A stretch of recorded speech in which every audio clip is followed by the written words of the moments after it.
Ce sont les invités d'honneur pour la traditionnelle levée de drapeau.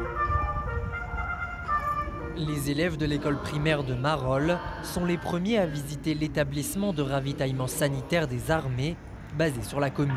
L'objectif de cette rencontre, c'est assez simple, c'est d'associer au cours de la séquence de montée des couleurs, comme on dit, de pouvoir associer une classe qui puisse participer à cette séquence patriotique importante. Et l'idée est de transmettre tout simplement ces moments à la fois de recueillement, de partage et de transmission des valeurs républicaines. Une visite républicaine, mais aussi historique.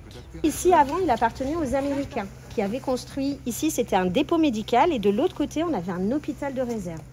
Et en 1968, le ministère des Armées a récupéré le site et il l'a transféré au service de santé des armées. Des établissements comme celui-ci, il n'en existe qu'un seul autre en France. Les visites de ces sites sont extrêmement rares car leurs missions sont stratégiques. La première, c'est de réceptionner, stocker et distribuer les produits de santé à l'ensemble des professionnels du service de santé des armées, où qu'ils soient à travers le monde.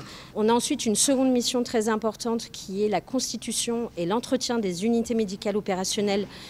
Pour répondre aux contrats opérationnels, ce sont des kits prêts à l'emploi qui permettent à nos équipes médicales d'assurer le soutien de niveau 1, de niveau 2 sur les théâtres d'opération. Et la troisième mission, c'est la maintenance biomédicale de nos matériels de santé. Dans les prochaines années, le site va s'agrandir et accueillir un bâtiment de nouvelle génération afin de répondre aux exigences des lois de programmation militaire. Donc ce sera en fait sur cette zone-là un bâtiment tout neuf, dernier cri de 30 000 m², partiellement automatisé, avec une capacité de stockage multipliée par 4, qui nous permettra de répondre aux défis des engagements et des hypothèses d'engagement des années 2030.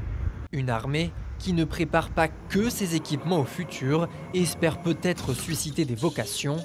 C'est déjà acté, les autres écoles des environs visiteront également cet établissement.